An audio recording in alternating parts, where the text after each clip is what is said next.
You ask Tiger to solve. This deals with linear equations with one unknown. The final result is x equals -20. Let's solve it step by step. Simplify the expression. Break up the fraction. Find the greatest common factor of the numerator and denominator. Factor out and cancel the greatest common factor.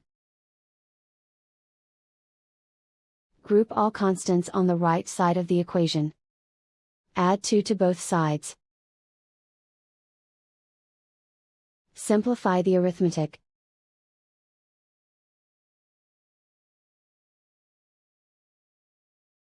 Isolate the x. Multiply both sides by 4. Group like terms. Multiply the coefficients. Simplify the fraction. Simplify the arithmetic. And so the final result is x equals -20.